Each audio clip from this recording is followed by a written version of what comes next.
So eto na nga po mga idol, Los Angeles Lakers magkakaroon ng malakas na lineup sa nalalapit nga po na preseason game at sa kanilang magiging unang laban kontra sa kupunan ng Phoenix Suns.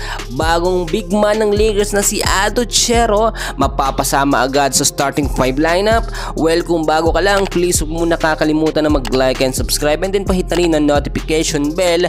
Maraming salamat po. Mga kaibigan, sa mga hindi po nakakaalam, sa preseason game ay magsisimula ang unang laban ng Lakers kontra po sa kupunan ng Phoenix Suns sa October 3 pa po 2025. At nakita nyo, hindi pa rin nagpalit ng head coach ng Lakers, si JJ Redick pa rin. So yung chance natin na maulit yung sinasabing lineup na small ball lineup ng Lakers ay mangyayari at mangyayari. Asahan nyo yan.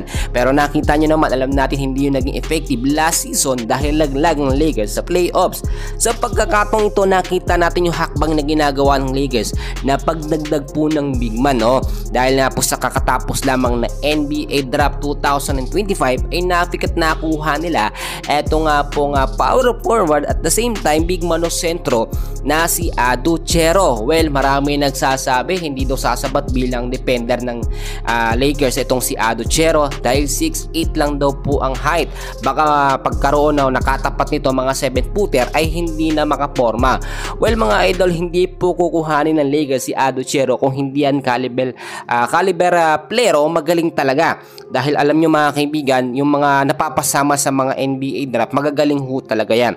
Ine-expect din natin mga kaibigan sa magiging unang laban ng Lakers kontra po sa Phoenix Suns, panibagong starting 5. Kung nakita nyo sa ilang mga update mga kaibigan, etong si Otto Cerro, meron siyang posibleng palitan sa Lakers.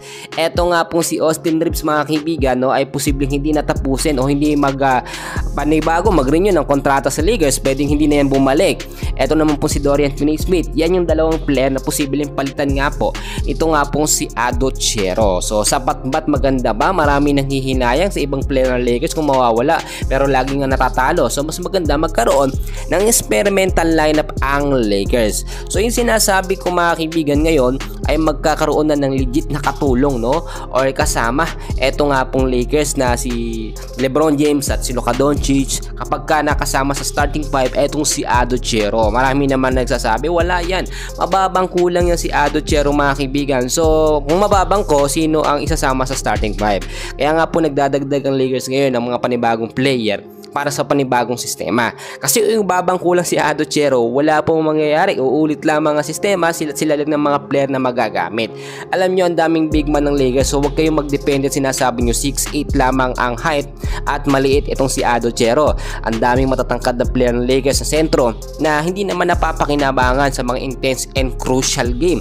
Nakita natin yan, tulad na namin, example ko na, eto nga pong si Alex Len. Kaya hintayin natin yung mga magagandang update ng Lakers, and so far magkakaroon sila ng mga tune-up game, mga practice kasama po si Otto Cerro. Sa ngayon yun muna ang update natin, and please huwag nyo kakalimutan na mag-like and subscribe. Maraming salamat po.